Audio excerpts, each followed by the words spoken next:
Ah, le corail. Tout le monde le connaît et beaucoup l'adorent.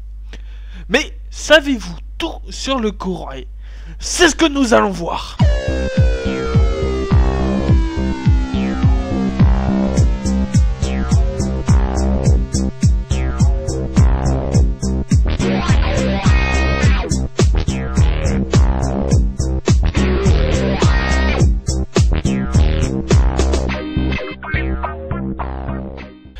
Avant de commencer, j'espère que ce nouveau générique vous plaira. Ça change pas tant que ça, mais c'est quand même un petit changement. Et puis, je vais vous présenter en quelque sorte la mascotte des prochains Zoom sur. J'espère qu'elle vous plaira. Donc, le corail. Mise en service entre 1975 et 1989, elles ont été imaginées par Roger Talon. Le nom corail lui a été donné ainsi car cela signifie confort sur rail. Mais cela reste un détail. Leur livret d'origine était gris clair avec bande de baies gris sombre et porte colorée en orange. Cela change des autres voitures voyageurs héritées des défuntes compagnies, qui étaient de couleur verte. Concernant cela, on y reviendra tout à l'heure. Le corail a fait l'objet d'une commande massive de 3892 voitures. Le but étant d'offrir aux voyageurs des prestations jusqu'alors réservées aux trains de prestige. Le corail a également permis de démocratiser la climatisation et une vitesse élevée pour l'époque à un minimum de 160 km/h.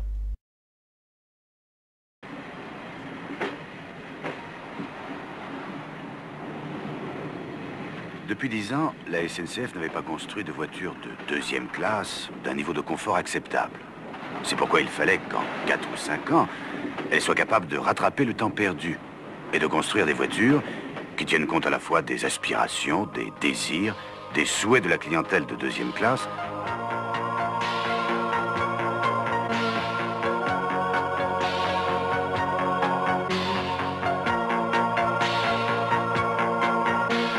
Le confort qui est offert aux voyageurs dans une voiture de chemin de fer dépend de 3 éléments. Le siège, l'ambiance générale, la température liée à l'insonorisation. Les voitures que nous lui offrons maintenant ont un siège qui a été étudié pour permettre un délassement suffisant au cours d'un voyage de longue durée. Et il a été étudié en particulier pour permettre aux genoux des gens un peu grands de se placer commodément. Ces voitures ont une ambiance étudiée par des spécialistes qui, au moyen de couleurs et de matières nouvelles, rompent avec le matériel traditionnel.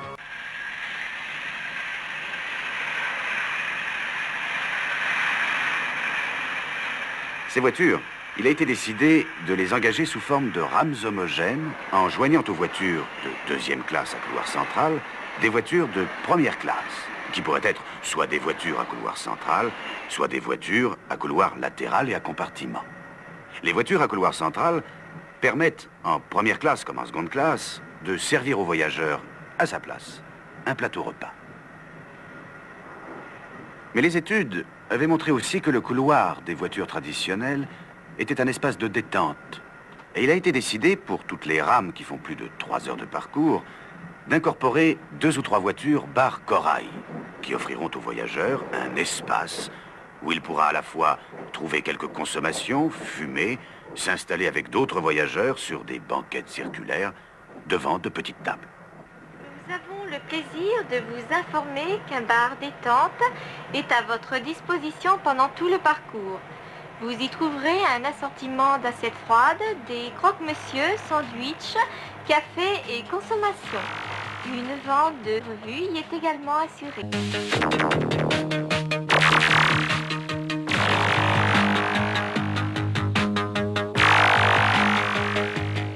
En 1972, la SNCF mettait en service une voiture prototype sur l'axe Paris-Marseille-Nice.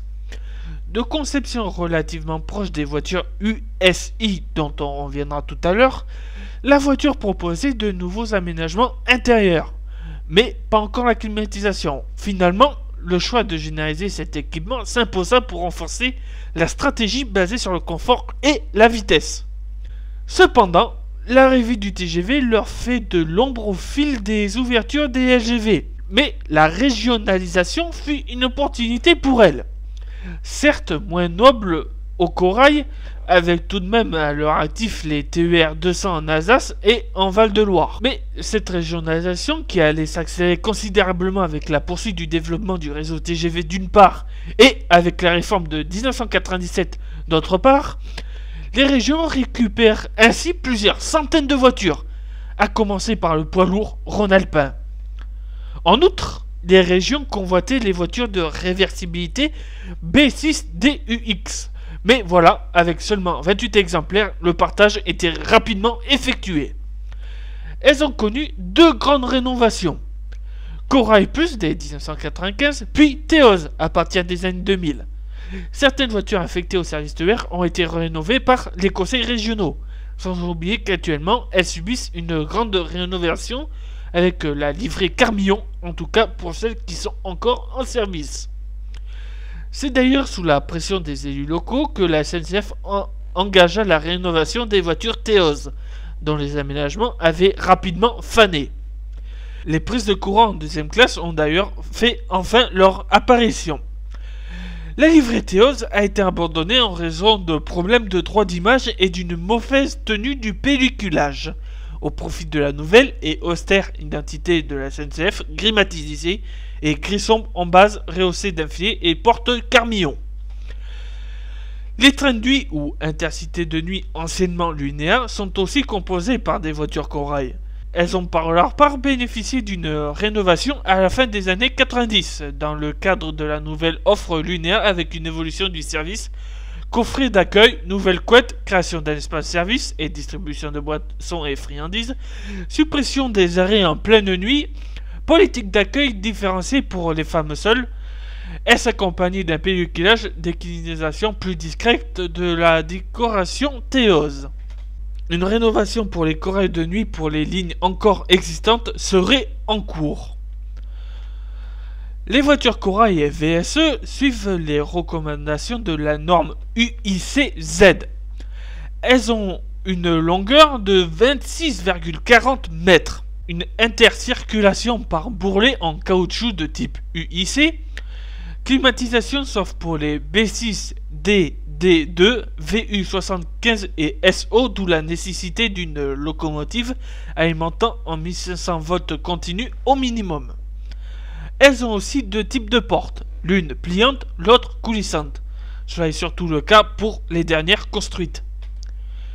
Les différents types, c'est là que vous vous demandez sûrement, c'est bien la petite histoire, mais c'est quoi le VU machin là? Ben, ce sont les différents types. Il y en a deux, les VTU et les VU. Les VTU sont des voitures à couloir central à deux salles sans compartiment. Ce sont les plus nombreuses. Elles sont appelées VTU 75, 78, 80 et 82, voire 84 selon l'année de leur commande. Elles sont reconnaissables aux toilettes situées à l'extrémité des voitures, au-delà des portes d'accès. Il y a eu au total de fabriqués 271 A10 TU et 259 A10 RTU à 58 places de première classe, 100 A5 B5 TU mixte à porte coulissante, 220 B10 TU et 1015 B11 TU et 330 B11 RTU à 80 et 88 places de deuxième classe. 120 B5 RTUX ou 10 voitures bar avec 44 places. 5 A5 RT3U ou nouvelle première. 2 A4 RT1U bar et 2 RTU restaurant. Quant au VU, ce sont des voitures traditionnelles à compartiment. Elles sont appelées VU 75, 78, 80, 83, 84, 85 ou 86 selon l'année de leur commande, tout comme les VTU. Pour les reconnaître, les portes d'accès sont situées à l'extrémité des caisses. Il y a au total de fabriqués 105 A9U et 50 A10U, voire même 70 A11U de première classe transformés en B11U. 75 A4 B6U de classe mixte. 410 B11U à 88 places de deuxième classe, dont 70 qui sont d'anciennes A11U. 6 B11U à 88 places de deuxième classe équipées de portes coulissantes. 10 B7U avec espace enfant. 120 B6DD2 et 252 B6DU mixtes. 28 voitures pilotes B6DUX. 105 A9C9UX et 320 B10C10UX couchettes. 150 A6BCUX à couchette commutable en première ou deuxième classe. 20 B12U voiture cabine 8 à 12 compartiments et de 8 sièges relax imbriqués en hauteur et entre compartiments. Cela a été le cas de 1986 à 2001. 17 SO, voiture ambulance, offrant 40 à 60 couchettes disposées longitudinalement. Elles sont affectées au train de pèlerinage vers Lourdes principalement, mais également Rome. Elles peuvent être des couchettes de grande capacité pour les groupes.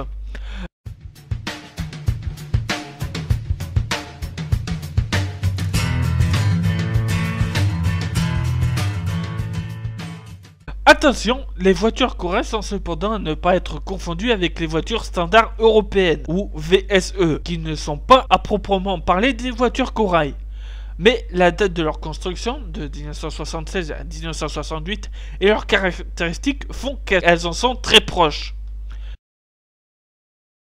Au passage, si vous pensiez que le Corail était populaire qu'en France, vous vous trompez, puisque le Corail a été exporté notamment au Portugal, en Espagne, au Maroc, en Roumanie, au Chili, en Argentine, en Iran, au Monténégro, au Luxembourg, en Italie, aux Pays-Bas, en Belgique et en Turquie.